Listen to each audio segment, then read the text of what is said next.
Salut et bienvenue à notre émission Éclairage, que la paix soit avec vous. Ce nouveau numéro spécial est dédié à la réponse à Abdul Majid.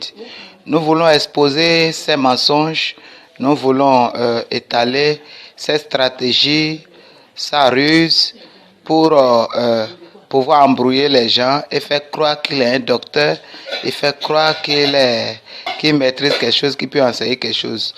Il a animé une conférence et à cette occasion, un évêque était en face de lui qui lui demandait à savoir si la Bible est un livre saint, comme selon l'islam, comme le Coran est saint. Suivons-le. Le livre des chrétiens est un livre saint, comme vous considérez aussi le Coran comme un livre saint. Est-il saint? Merci beaucoup pour la question, chère Aimé. Nous pensons ne pas être plus éloquent que les vide. Il contient 24 livres, la Bible samaritaine qui contient 5 livres, la Bible protestante que vous avez entre vos mains qui contient 66 livres, la Bible catholique contient 73 livres, la Bible des chrétiens orthodoxes d'Égypte contient 74 livres, la Bible des chrétiens orthodoxes de la Grèce contient 78 livres, la Bible des chrétiens éthiopiens contient 81 livres. Nous ne savons pas de quelle Bible vous parlez. Maintenant, est-ce que je peux rétablir La Bible qui répond, qui est le Coran, on va dire des chrétiens, est-elle sainte? Je vous en prie. Voilà. C'est-à-dire, je voulais juste répondre à votre question. Voilà. Parce que si je fais allusion à cela, c'est simplement parce que les chrétiens pensent qu'il n'y a qu'une seule sorte de Bible dans la région. Mais il n'y a qu'un seul canon du Coran, partout dans le monde, avec 114 chapitres. Vous n'avez pas répondu. Suivez d'abord. Vous n'avez pas répondu. Il va répondre. Non, Répondez-moi clairement. Messieurs les pasteurs, je vous ai dit, j'étais en train de m'expliquer par rapport à l'introduction que j'ai faite. Après, je vais répondre à la question que vous me posez. C'est très simple. Parce qu'il ne faudrait pas chercher à cacher la vérité ici. C'est-à-dire faire croire aux gens qu'il n'y a qu'une seule. Sa déclaration témoigne de son ignorance. Le Coran, c'est un seul livre. Tandis que la Bible, une seule Bible, c'est le regroupement des livres, la bibliothèque. Donc, on ne peut pas comparer un seul livre avec des livres. Le Coran, ça fait 114 sourates après le nettoyage, après la falsification par Othman de ce livre Coran. Donc, ça reste 114 sourates. Ça n'atteint même pas le livre de Psaume, qui est Zabour, reconnu par le Coran lui-même. Donc, comparer un seul livre avec des livres, c'est une ignorance. Donc, chaque Bible qu'il a citée, c'est l'ensemble des livres reconnus par le Coran. Je ne sais pas si mon ami comprend. Suivons ce que le Coran dit maintenant. Ce que dit son livre, dites, nous croyons en Allah et en ce qu'on nous a révélé et en ce qu'on a fait descendre vers Ibrahim, c'est-à-dire Abraham et Ismaël et Isaac et Jacob et les tribus et en ce qui a été donné à Moussa, Moïse et à Isa, Jésus et en ce qui a été donné aux prophètes venant de leur Seigneur. Nous ne faisons aucune distinction entre eux et à lui nous sommes soumis. Donc ce verset est en train de dire que tous les livres que contiennent tout ce qu'il a appelé comme Bible sont acceptés par le Coran, Allah. Donc dit qu'il y a la Bible de temps, il est en erreur. Ici, le Coran parle des livres que contiennent tout ce qu'il appelle différentes sortes de Bibles. Donc, si ces livres, ces différentes Bibles qu'il dit, sont écrits par les prophètes, les tribus, et tous ceux qu'ils ont cités, si ces personnes ont écrit, tout est accepté par Allah. Voilà ce que cela veut dire. Et c'est Sourate chapitre 2, le verset 136. Si vous lisez Sourate chapitre 3, le verset 84 aussi, la même chose est répétée là-bas. Sourate 3, verset 3 aussi, a dit la même chose. Oui, si le Coran reconnaît ces livres qui ont composé chaque Bible et qu'aujourd'hui Abdul Majid refute cela, ça veut dire qu'il contredit son Coran, alors il est un mécréant, soit il ignore, soit il est un mécréant. Voilà, il faut comprendre que les catholiques ont regroupé un certain nombre de livres reconnus par le Coran, les protestants, les juifs, etc. Suivons si le Coran est authentique. De référence, ça va être des listes très claires, dont je vais parler assez claires, des références qui disent très clairement que le Coran a été falsifié dans le corpus des Bakri.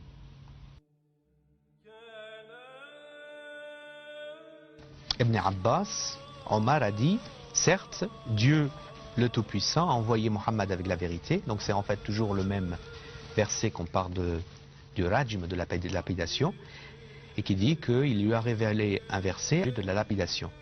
Ensuite, le messager de Dieu, que la paix soit sur lui, a dit qu'il faut lapider celui qui fornique.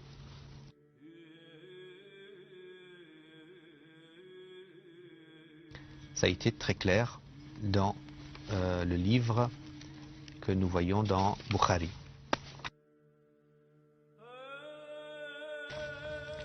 Également, ensuite, il a été rapporté par Nafi' que Abdullah ibn Omar a dit, certes, quelqu'un qui est parmi vous a dit, j'ai apporté le Coran complet. Mais d'après ce que je sais, il ne peut être complet. Ça, c'est encore une tradition.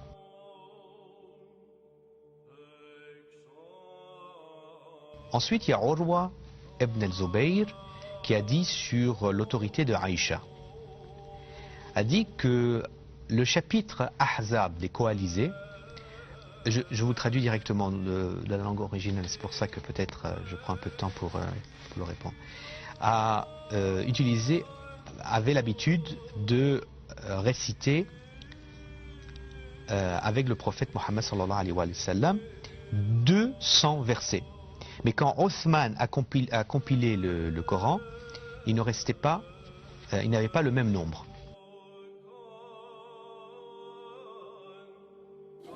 Les révélations ne sont pas terminées. Prenez et gardez votre souffle et continuez à suivre.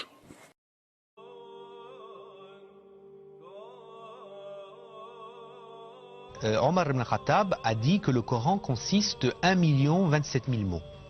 Cependant, le Coran qui est arrivé à ma main après le martyre du prophète, un tiers de ce nombre est là et 2 tiers du Coran est manquant.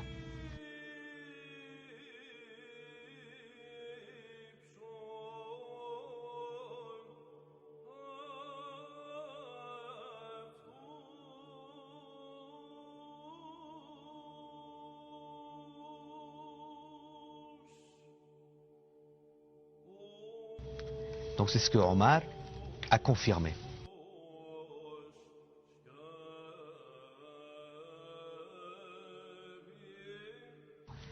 Dont seulement un tiers du Coran existe. Et je vais vous donner, c'est dans Ibn Kathir, regardez Ibn Kathir, dans l'exégèse, Tafsir, volume 1, page 369. Si vous voulez, je répète, Ibn Kathir, dans le Tafsir d'Ibn Kathir, volume 1, ouvrez la page 369, qui parle que, selon Omar ibn Khattab, le Coran, un tiers est resté et les 2 tiers ont été disparus. Cet homme, Abdul Majid, connaît sa cible et il sait avec qui il fait ses jeux. Nous prions pour qu'un jour on puisse se rencontrer et faire un face à face. C'est là notre souhait. J'ai son numéro. Je l'écris sur WhatsApp, il ne répond pas. Mais un jour viendra où on va faire un face à face. Voilà, mon ami est en train d'étaler encore son ignorance en exposant 1 Samuel 13, le verset 1. Suivons-le. Vous allez être un pasteur et vous avez peur de finir votre Bible. Maintenant, frère, venez avec sa Bible et nous allons lire les versets. Oui, je vais ouvrir les versets, je prends. 1 Samuel chapitre 13, verset 1. Je vous relis les versets. Et vous saurez pourquoi le papa a eu peur de lire ce passage. Deuxième chrétien qui parle. Non, les amis, pour moi.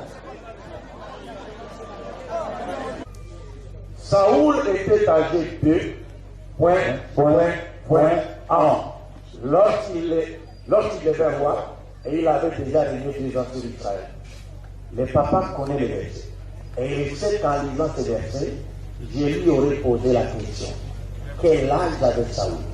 Or, l'âge de Saoul n'est pas mentionné. Il y a 3 points de distinction. Une autre question à le suivre. Qui a oublié de mentionner l'âge de Saoul? Et c'est Dieu ou l'auteur? La réponse est simple, ce n'est pas Dieu, parce que Dieu ne peut pas oublier l'âge de celui qui l'a créé. Donc c'est l'auteur. Alors si l'auteur a oublié de mentionner l'âge de Saoul, diriez-vous que cet auteur était inspiré? Non, parce que l'oubli, les erreurs ne peuvent en aucune manière émaner de l'inspiration divine. Bravo, docteur Abdul Majid. Shukra, merci beaucoup pour votre ignorance étalée. Ceux qui vous suivent aussi, dommage qu'ils vous suivent dans l'ignorance sans savoir que vous vous écartez de la foi islamique.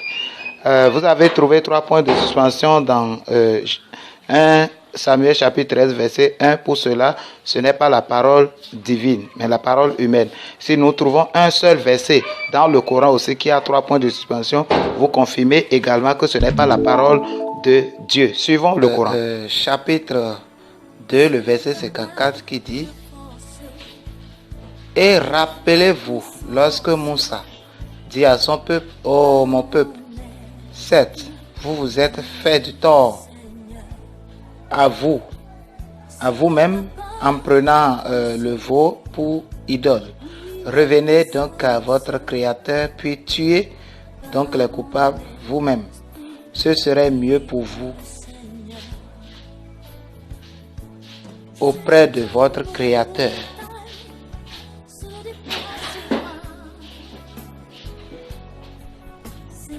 C'est ... avant, vous voyez là, ...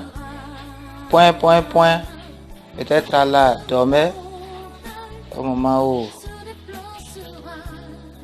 je ne sais pas, compte tenu de l'argument de Abdul Majid, donc comme il y a ... c'est sûr que ce n'est pas la parole d'Allah, la parole de Dieu. C'est ainsi qu'il agréa votre repentir, car c'est lui, certes, le repentant et le miséricordieux. Le verset 55. Et rappelez-vous lorsque vous dites: Oh Moussa, nous ne te croirons qu'après avoir vu Allah clairement. ... Vous comprenez ça? Alors la foudre vous saisit tandis que vous regardiez. Le verset 80.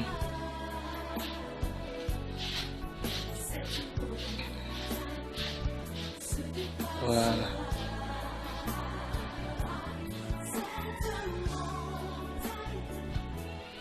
« 88, voilà. 88. Non.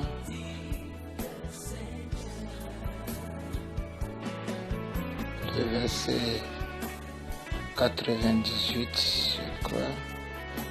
Le verset 98. Voilà. Dit: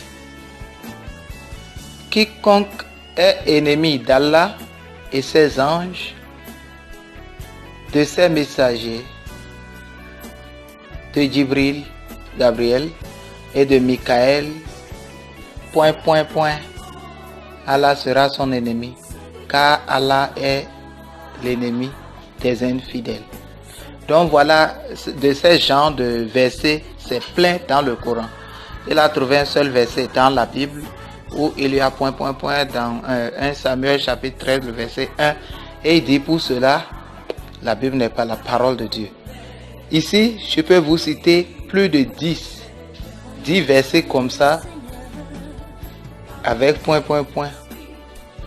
Est-ce que cela aussi montre que le Coran est la parole de Dieu?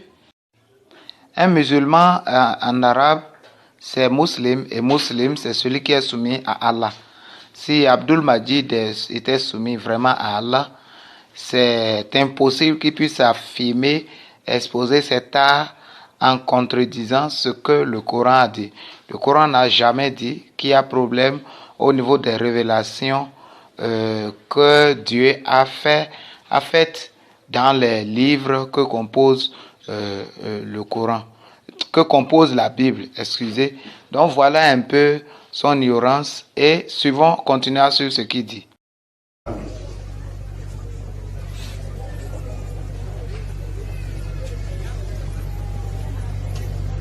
Attendez qu'il foliote. Non, c'est le premier passage, la première référence. 2 Timothée, chapitre 4, verset 13. Écoutez attentivement le verset. Le verset 13 dit, Paul s'adressa à son élève. Quand tu viendras, c'est Paul qui dit à son élève, quand tu viendras, apporte les manteaux que j'ai laissés à Troas, chez Carpus, et les livres, surtout les parchemins. Mes chers frères et sœurs, Paul a besoin d'avoir son manteau pour se protéger contre le froid. Il demande à son élève, quand tu viendras, passe à Troas, chez Carpus, apporte-moi mon manteau que j'ai oublié là-bas, les livres et les parchemins. Que vient faire les manteaux de Paul dans la parole de Dieu? Est-ce que ça, c'est la parole de Dieu? Demander son manteau qu'on a oublié quelque part, comme vous l'apporte, ça, c'est la parole de Dieu? Non, c'est ce que les gens ne comprennent pas. Mon ami Abdul Majid ne sait pas si les écrits du frère Paul est de la parole de Dieu, que ce n'est pas de la parole de Dieu, et il se pose des questions, c'est de l'ignorance. Donc, il doit savoir, il doit reprendre ses études islamiques, de savoir que le frère Paul, qui est juif de la tribu de Benjamin, fait partie des tribus, et le Coran dans Surat 3, le verset 84 dit que tout ce que les tribus ont écrit sont de la parole de Dieu. Mais si lui rejette ça aujourd'hui, c'est de l'ignorance et c'est de la mécréance. Il faut savoir que tout ce que le frère Paul écrit, c'est sous l'inspiration du Saint-Esprit. Donc c'est Dieu qui parle au travers de lui. C'est Dieu qui lui donne des instructions, des ordres de faire ci, de dire ça. Donc il suffit juste d'écrire « dit » et ce qui suit dit « amène-moi des parchemins » et autres. Suivons de l'abomination dans le Coran. Voilà, nous sommes dans Surat chapitre 33, le verset 52. « Ô femmes du prophète, vous n'êtes comparable à aucune autre femme. Si vous êtes pieuse, ne soyez pas trop complaisante dans votre langage afin que celui dont le cœur est malade, l'hypocrite, ne vous convoite pas et tenez un langage décent. » Voilà un verset qui n'a pas son sens. Ça là, ce n'est pas la parole divine. La parole divine, ce n'est pas la parole de Dieu. Lui, il parle de Paul qui disait à Timothée de lui amener des parchemins, tout ça là. Et il qualifie ça de la parole humaine. Et ça là, c'est le chapitre où Muhammad a pris la femme de son fils adoptif, Zaïd. Lisez tout le chapitre et vous verrez comment il a pu dominer, il a pu avoir tous ses femmes, tous ses adeptes. Il les a calés. Ici, il a peur que les croyants ne puissent convoiter ses femmes. Vous voyez? Et il interdit à ces femmes de ne pas être sexy. Le verset suivant dit: restez dans vos foyers. Voilà, les femmes de Muhammad n'existent plus. Qu'est-ce que ces versets viennent chercher dans le Coran? Restez dans vos foyers et ne vous exhibez pas à la manière des femmes l'avant l'islam, Jahiliya, accomplissez la salat, acquittez la zakat et obéissez à Allah et à son messager. Allah ne veut que vous débarrasser de toute souillure aux gens de la maison du prophète et veut vous purifier pleinement. Donc, il s'impose à ceux-là qui croient en lui et il les oblige à adhérer à tout ce qu'il fait, même si c'est mauvais, d'accepter que c'est bon. Donc, voilà tout ce qui est écrit dans le Coran. Voilà, le verset 53 qui dit « Ô vous qui croyez, n'entrez pas dans les demeures du prophète. » Ça vient chercher quoi ici? À moins qu'invitation ne vous soit faite. Donc lui met des cales déjà pour que ces gens ne prennent pas ou bien ne convoitent pas ces femmes à un repas sans être là à attendre sa cuisson. Mais lorsqu'on vous appelle, alors entrez. Donc c'est Allah qui dit ça. Puis quand vous aurez mangé, dispersez-vous sans chercher à vous rendre familier. Pour cause, cela faisait de la peine au prophète, mais il se gênait de vous congédier. Écoutez encore un autre extrait, vraiment très ridicule, et ça n'a pas sa place ici. Abdul Majid, veuillez nous expliquer qu'est-ce que ce verset est venu chercher dans le Coran. Le verset dit que le lait que nous buvons est composé de caca et de sang. Donc c'est le mélange de caca et de sang qui donne le lait que nous buvons. On lit ensemble. C'est Sourate 16, le verset 66. Il y a certes un enseignement pour vous dans les bestiaux. Nous vous abreuvons de ce qui est dans leur ventre, un produit extrait du mélange des excréments intestinaux et du sang, un lait pur, délicieux pour les buveurs. Voilà, ça vient chercher quoi là? Plusieurs versets comme ça qui n'ont même pas de sens. Et par exemple, l'autre verset dit que le soleil vient se coucher sur la terre, dans la boue. Donc nous n'avons pas le temps pour pouvoir décortiquer. Le temps nous permettra, on va faire des émissions par rapport à cela. Mais sache que tu ne peux pas donner ce verset de 2 Timothée chapitre 4, le verset 13, et dire que c'est la parole d'un homme. Tous les musulmans ont trop peur du frère Paul et ils ne l'acceptent pas parce qu'en face de lui, les masques tombent et les faux prophètes sont dévoilés. Voilà. Cet homme, rempli du Saint-Esprit, le frère Pierre a témoigné de lui et de ses écrits. Tandis que Muhammad, qui a témoigné de lui, personne. Et le Coran dit que le Coran est la parole d'un noble messager. Suivant. Sourate 69, le verset 38 à 40 qui dit « Mais non, ... Je jure par ce que vous voyez. » 39. Ainsi que par ce que vous ne voyez pas.